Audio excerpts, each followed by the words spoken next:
the Pulsar, named after the most terrifying and powerful star in the universe. I'm sure you've noticed by now the end gateway at the center of this prison. Let me just reassure you that this isn't a vital part of the prison, it's just used for decoration in the world download, mainly because its animation fits the theme of the Pulsar so well, and it's absolutely beautiful. Anyways, as smart as this community's redstone engineers are, as impressive their builds are, and as compact their designs, we still rely on one convention: roleplay.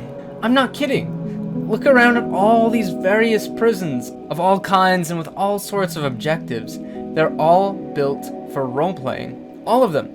They depend on builders dedicating thousands of hours to resource collection and building, guards willing to dedicate their lives to protecting some random kid in Minecraft, and the biggest convention of all, the prisoners, actively volunteering to be imprisoned. None of these would ever happen on 99% of Minecraft servers.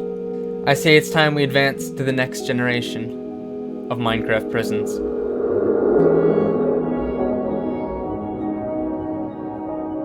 Here's your standard prison protocol. Step 1, build a box. Step 2, put someone inside it. This is how the Pulsar does it. Step 1, put someone in prison. And step 2, build a box around them. To understand how this is possible, you gotta know 4 things about an involuntary prison. First, I'm not permanently chunk banning the prisoner. That's 1, way too easy, and 2, not very creative or fair. Second, because I'm trapping a player against their will, I'm assuming I don't know where their respawn point is, so I can't let the prisoner die, and therefore the cell must be item proof, like Ray's cell. 3, this prison must be able to work in all dimensions, because if it can't, there's a dimension where players could hide to avoid being imprisoned. And 4th, the most important factor, this prison has to be super cheap in order to be possible to be built. And by my own estimate and calculations, with a big enough gold farm, it would take between 2 and 3 weeks to get all the resources to build this prison, and less than a day to actually build it.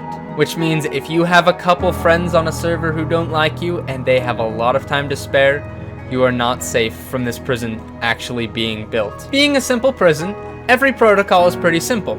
Let me explain the imprisonment process. It's best advised that you have a few friends online with F3G and F3B enabled, so it's easy to tell the player's coordinates, and probably OBS or some other recording software.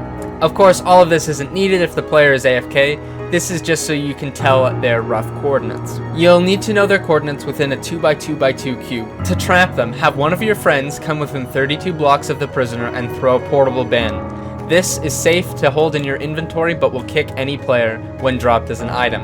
Now the player is banned where they stand.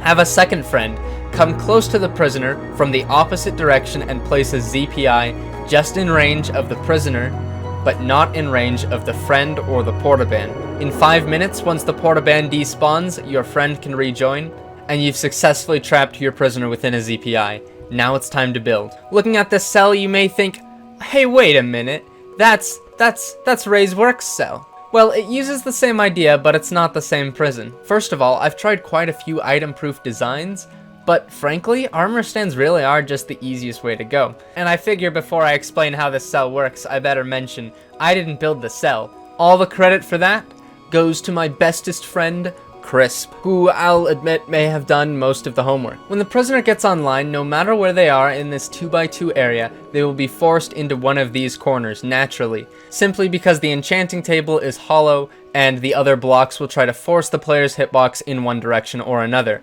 The player will be standing on one of these 2 pressure plates before they even get off the dirt loading screen. And once the pressure plate detects the extra entity, a cauldron will be dropped down on them, forcing them into crawl mode. Here, very similar to Ray's cell design, if the prisoner tries to break armor stands, they'll get replaced. Here's the difference. While you could escape Ray's cell by using a very fast auto-clicker or by trying to rapidly clog the item system, if you break any armor stands in this prison, you'll get kicked from the game temporarily. And in context, the prisoner will also be under a ZPI, so there's no way for them to rejoin until the guards act. More on that later. When the prisoner rejoins, the number of armor stands will be reset to the way it was before. Oh, but that's not all. Just to inhibit the player's ability to take items out of their inventory in order to attempt escapes, loading back into the game will give you a chance of picking up a portaband. Because a portaband can be safe in your inventory, this does not count as chunk banning a prisoner. But if they attempt to open their inventory, they will get kicked from the game. Meaning, if just for an instant the prison manages to force the prisoner to pick up a single portaband, they will have lost access to 3/4 of their inventory, making escapes much more difficult. Oh, and for those people who are still harshly comparing this to Razeworks' prison, also remember that his prison depends on people willingly going down a trapdoor path, whereas with mine, there's nothing the prisoner can do. Now, the next protocol, the visiting protocol. Well, there isn't one. And now listen, I understand that that's a little harsh, but this prison, in stark contrast to Elio Citadel, is not humane, and there's no way for it to be. Alright, skipping visiting, the guard protocol. The number of guards can range between 2 and 1. The optional guard can stand on top of the prison and get disconnected at the same time the prisoner would, indicating that the prisoner activated a temporary banishment on himself, and also being able to listen for sound effects. And the other guard, which does need to exist and isn't optional, is one which stands about 34 blocks away from the prison.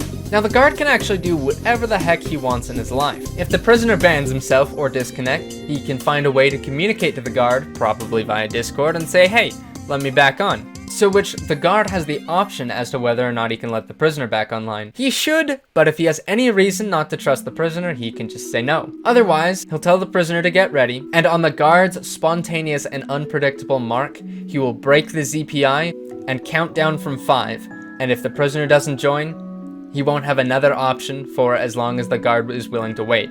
If the prisoner does log online, he will make it just before the ZPI is replaced.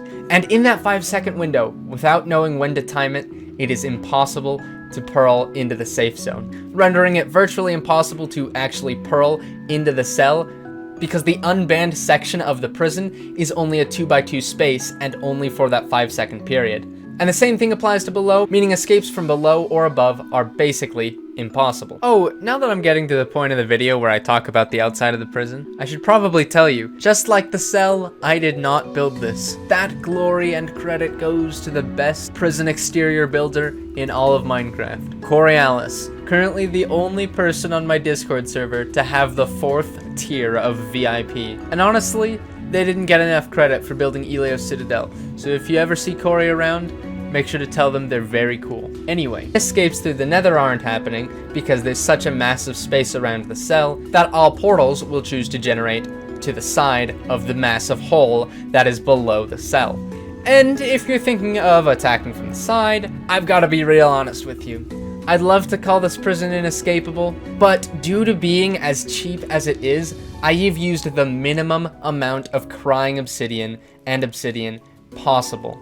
Any other actual genuine protection from withers would require a lot more piglin trading. So admittedly, I can't really say that this prison is witherproof, but you can't make a cheap prison witherproof, so I'm not even gonna try. If you plan to escape this prison and fall to the last resort of using withers, then I'll call this prison a success because again, given the context, it's not trying to be witherproof. I hope that makes sense. And before you go, I'll leave you off with a warning. If you have any cold, hard prison community fans on your Minecraft server, you might want to run and hide.